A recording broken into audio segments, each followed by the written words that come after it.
মাইলের উপরে ওষুধ নেই, দৌড়ের উপরে ব্যায়াম নাই। আপনি যত রান করবেন তত আপনার লাইফ লং বাড়বে।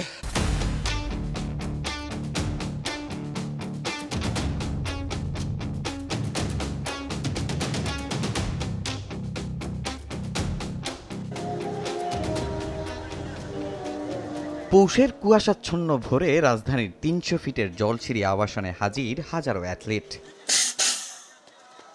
ঘড়ির কাঁটায় ভোর ৬টা, ২১ কিলোমিটার পথ পাড়ি দেওয়ার লক্ষ্য নিয়ে শুরু হয় বিওএ ম্যারাথন।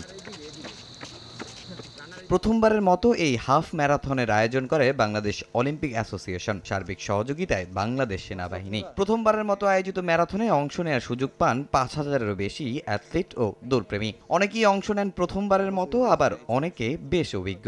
এদের আয়োজনটা অনেক সুশৃঙ্খল। বাংলার প্রথম ম্যারাথন দিলাম, সো আগে ৭.৫ কিলো দিয়েছিলাম, এবারে 10 কিলো দিয়ে খুবই ভালো লাগছে। অন্যান্য বিভাগে যেন আমরা এই আমরা যেন আরো বেশি আন্তর্জাতিক ম্যারাথন এবং রেসগুলো যেন আয়োজন করতে পারি।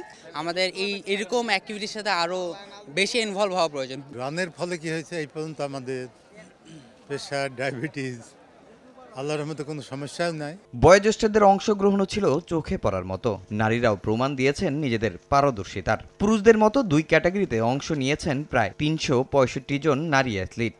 এই যে সামান্য একটু কন্ট্রিবিউশন নিজের জন্য, এখানে নিজের আত্মবিশ্বাসটাও বাড়ে। আমার বয়সী যারা, তাদের আমি বলবো যে তাদের এরকম প্র্যাকটিস করার দরকার, অংশগ্রহণ করার দরকার। বিওএর ম্যারাথনে অংশ নিতে সারা দেশ থেকে আবেদন পড়ে ২০,০০০-এরও বেশি। প্রথম আসরে দৌড়প্রেমীদের এমন আগ্রহ অনুপ্রাণিত করেছে আয়োজকদের। অংশগ্রহণকারীদের জন্য সর্বোচ্চ সুযোগ সুবিধা দেওয়ার চেষ্টা করেছেন আয়োজকরা। বিওএ সভাপতি ও সেনাপ্রধান ঘোষণা দিয়েছেন ভবিষ্যতে আরো বড় পরিসরে ম্যারাথন আয়োজনের। বছরে 2বার ম্যারাথন করা অলিম্পিক অ্যাসোসিয়েশনের পক্ষ থেকে আমি মনে করি যে এটা আরো বেশি করা যেতে পারে, এবং আমরা ধীরে ধীরে এগুলো ডিভিশন শহরেও আমরা এগুলো ছড়িয়ে দিতে চাই। আমরা যতটা চেয়েছিলাম আমি 100% করতে পারি নাই, ট্রু, বাট আপনি ডিহাইড্রেশন পয়েন্ট, মেডিকেল, এগুলো 100 পয়েন্ট ছিল। আমাদের যে চিটিং করতে পারবে না সেটা 100% ছিল। প্রথম আসরে বাংলাদেশ অলিম্পিক অ্যাসোসিয়েশনও দিয়েছে চমক। নারী পুরুষদের দুই ক্যাটাগরিতে 93 জন বিজয়ীদের ৭২,৯০,০০০ টাকা অর্থ